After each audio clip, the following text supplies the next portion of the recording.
안녕하세요. 알고리즘 투자자이자 퀀트 금융 데이터 사이언티스트 라일라입니다. 오늘은 주요 지수들이 모두 또다시 큰 폭으로 상승하며 좋은 마감세를 보인 하루였습니다. 특히 미중 무역 협상이 계속 진행되면서 마무리 단계에 접어드는 모습이 보여 기대감이 이어지며 지수 자체가 좋은 상승 흐름을 나타내고 있습니다.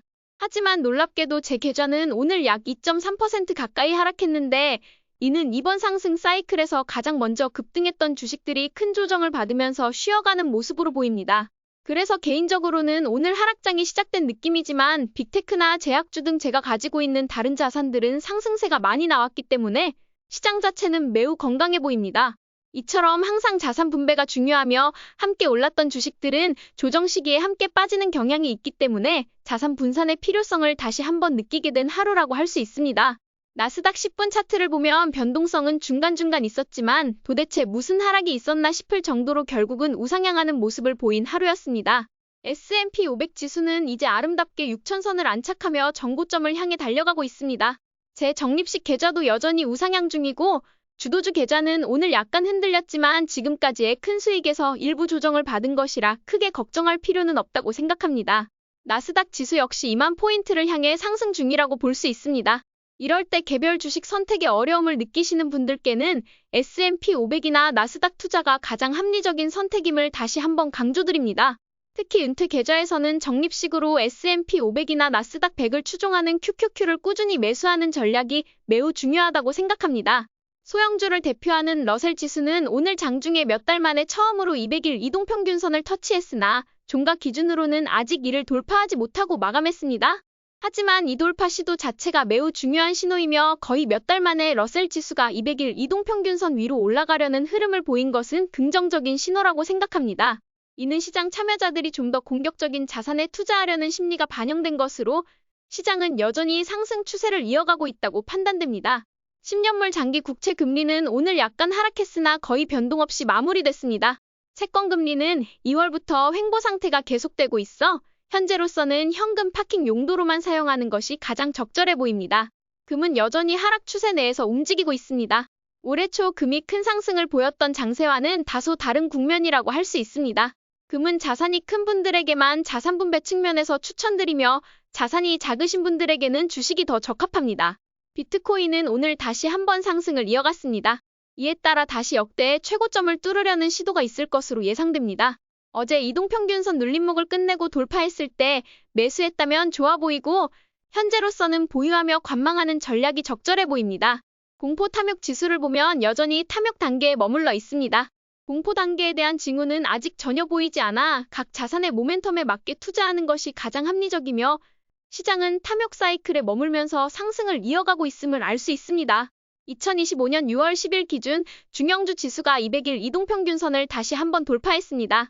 한 차례 돌파에 실패했지만 재도전하는 모습이며 이제 소형주만이 남아있는 상태입니다. 소형주가 200일 이동평균선을 돌파한다면 보통은 빚내서 투자한다는 신호일 수 있지만 이번 장세에서는 그렇지 않은 것으로 보입니다. 작년 11월 장세와 달리 이번에는 빚내서 투자하기보다는 가진 현금을 이용하며 극대화하는 전략이 적절하다고 판단됩니다. 현재 주식 비중 80%가 적절하며 눌림목 구간을 활용해 투자 기회로 삼는 것도 좋은 방법입니다. 이때는 현금을 적절히 배분해 추가 매수를 진행하는 전략이 추천됩니다. 몇몇 개별 주식이 흔들리지만 그것이 전체 상승 사이클의 종료를 의미하지는 않으며 상승 사이클은 여전히 지속되고 있다고 볼 수 있습니다. 빅테크 친구들을 살펴보도록 하겠습니다. 팔란티어는 지난주 목요일에 트레이더들을 흔든 뒤에 계속 상승세를 이어가고 있습니다. 다시 한번 정고점인 135달러를 테스트할 것으로 보여 보유 관점이 적절해 보입니다. 정고점 돌파를 이용하여 스윙 트레이딩 할 수 있다고 보입니다. 넷플릭스는 오늘 장중에 큰 변동성을 보이며 21일 이동평균선을 이탈했지만 장 마감 시점에 다시 지지를 받으며 마감했습니다. 아직 첫 번째 흔들림 단계이므로 앞으로 변동성이 심해질 것으로 예상됩니다.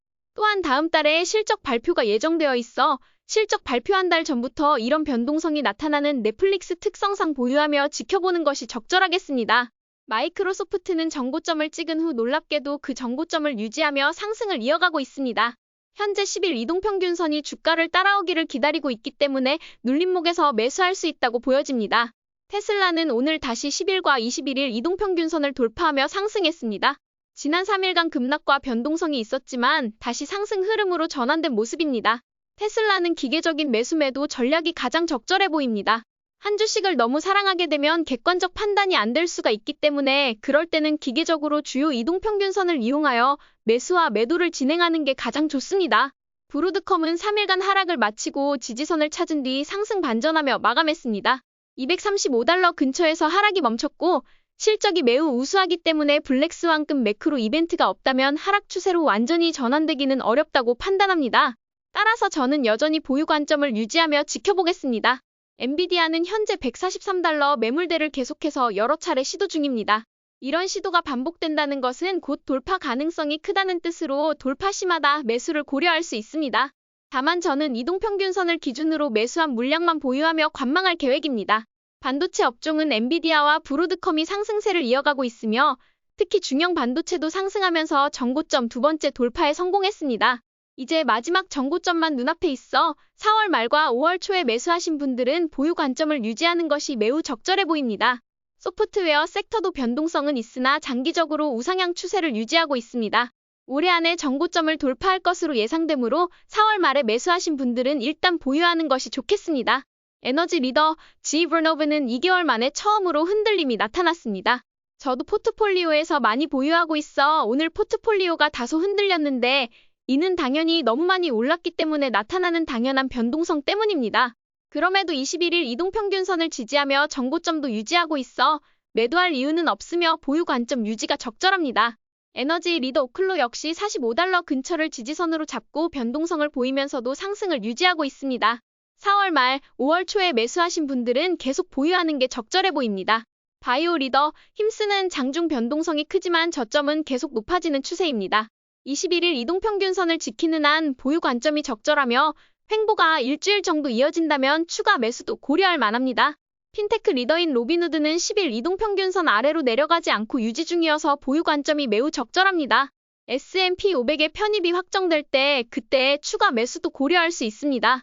인프라 리더 얼게는 어제 하루에 10%, 오늘 4% 이상 급락했지만 그간 매우 가파르게 올랐기 때문에 변동성 확대는 자연스러운 현상입니다. 아직까지는 흔들림 없이 보유를 유지할 수 있다고 생각하며 변동성이 지속될 경우 일부 물량을 덜어내 현금 비중을 확보하는 전략도 고려할 수 있습니다. 오늘 처음으로 흔들림을 보인 리더 주식 중 하나는 루브릭입니다. 실적 발표 후 3일 연속 큰 거래량과 함께 급락이 이어져 저는 오늘 전량 매도했습니다. 다음 상승 사이클이 올 때까지 기다릴 예정입니다. 계속 일간 차트를 보며 변동성에 흔들릴 수 있으므로 장기 투자자라면 매일매일의 시세보다는 주간 차트를 참고하는 것이 좋습니다. 주간 차트를 보면 7주 연속 50일 이동평균선을 돌파한 뒤 실질적인 상승세가 이어지고 있으며 이제 정고점도 눈앞에 있습니다. 따라서 하루하루의 등락에 스트레스 받고 혼란스러워할 필요는 없습니다. 먼 시점에서 보면 상승 사이클이 여전히 진행 중임을 알 수 있으며 50일 이동평균선이 200일 이동평균선을 곧 돌파하는 골든크로스도 임박해 있어 더 큰 상승을 기대할 수 있습니다.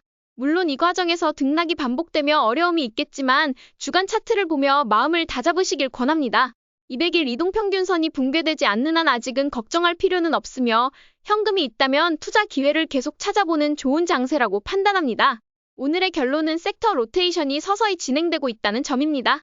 4월 22일부터 가장 많이 오른 주식들에서 자금이 빠져나와 빅테크로 옮겨가는 흐름이 감지되기 때문입니다. 하지만 주도주들은 이미 오랫동안 큰 상승을 해왔기 때문에 지금 쉬어가는 것은 자연스러운 일이고 주식시장에서는 흔히 일어나는 현상이라 걱정할 필요 없습니다. 오히려 빅테크로 자금이 순환하며 순환매가 발생하고 중소형주까지 상승 신호가 보인다는 점은 시장 전체가 건강하게 상승 중임을 의미합니다. 다만 투자자는 항상 개별 주식별 판단이 필요하며 시장이 상승한다고 내 주식이 반드시 오르는 것은 아닙니다. 그런 주식을 계속 보유하기보다는 매도에 수익을 실현하고 다시 힘이 있는 주식에 투자하는 전략이 기회비용을 극대화할 수 있습니다.